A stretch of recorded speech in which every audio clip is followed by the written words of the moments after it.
Story: A lesson for kings. Once upon a time, when Brahmadatta was reigning in Benares, the future Buddha returned to life as his son and heir.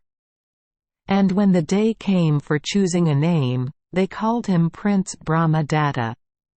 He grew up in due course, and when he was 16 years old, went to Takasila, and became accomplished in all arts. And after his father died, he ascended the throne, and ruled the kingdom with righteousness and equity.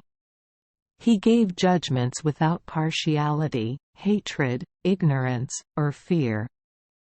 Since he thus reigned with justice also his ministers administered the law.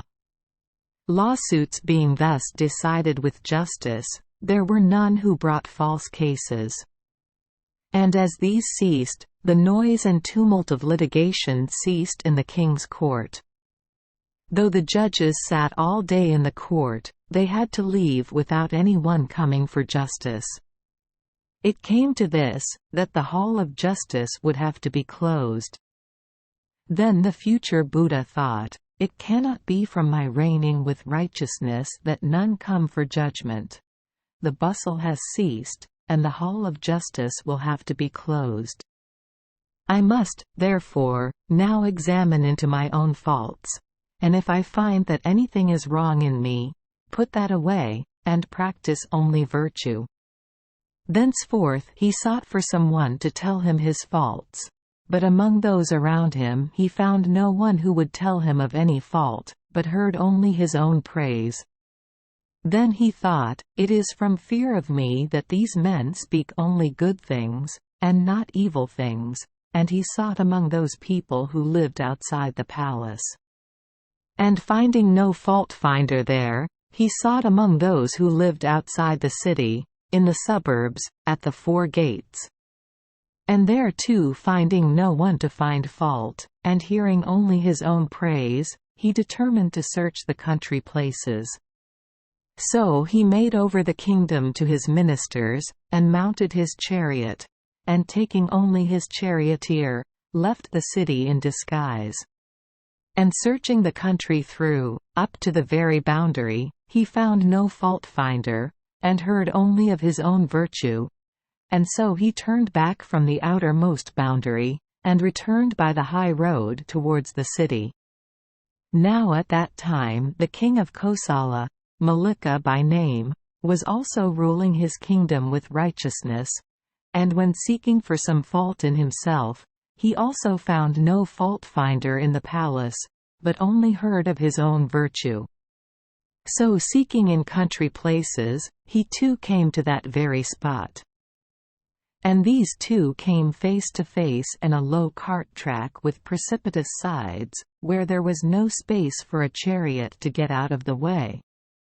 Then the charioteer of Malika the king said to the charioteer of the king of Benares, "Take thy chariot out of the way." But he said, "Take thy chariot out of the way, O charioteer. In this chariot sitteth the Lord over the kingdom of Benares, the great king Brahmadatta." Yet the other replied, "In this chariot, O charioteer, sitteth the Lord over the kingdom of Kosala, the great king Malika. Take thy carriage out of the way, and make room for the chariot of our king." Then the charioteer of the king of Benares thought, "They say then that he too is a king. What is now to be done?" After some consideration, he said to himself, "I know a way. I'll find out how old he is, and then I'll let the chariot of the younger be got out of the way, and so make room for the elder." And when he had arrived at that conclusion, he asked that charioteer what the age of the king of Kosala was. But on inquiry, he found that the ages of both were equal. Then he inquired about the extent of his kingdom, and about his army, and his wealth, and his renown, and about the country he lived in, and his caste and tribe and family. And he found that both were lords of a kingdom 300 leagues in extent, and that in respect of army and wealth and renown, and the countries in which they lived, and their caste and their tribe and their family, they were just on a par. Then he thought, I will make way for the most righteous. And he asked, What kind of righteousness has this king of yours? Then the chorister of the king of Kosala, proclaiming his king's wickedness as goodness, uttered the first stanza. The strong he overthrows by strength, the mild by mildness, does Malika. The good he conquers by goodness, and the wicked by wickedness too.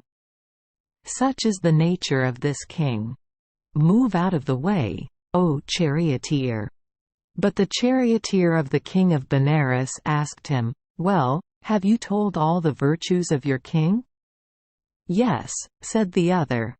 If these are his virtues, where are then his faults? Replied he. The other said, Well, for the nonce, they shall be faults, if you like. But pray, then, what is the kind of goodness your king has? And then the charioteer of the king of Benares called unto him to hearken, and uttered the second stanza. Anger he conquers by calmness, and by goodness the wicked. The stingy he conquers by gifts, and by truth the speaker of lies. Such is the nature of this king. Move out of the way, O charioteer. And when he had thus spoken, both Malika the king and his charioteer alighted from their chariot. And they took out the horses, and removed their chariot, and made way for the king of Benares. Thank you for joining us for today's fairy tale. We hope these stories bring joy and meaning to your day. If you love our channel, please hit the subscribe button so you won't miss any exciting tales. Wishing you a good night and sweet dreams. See you in the next story.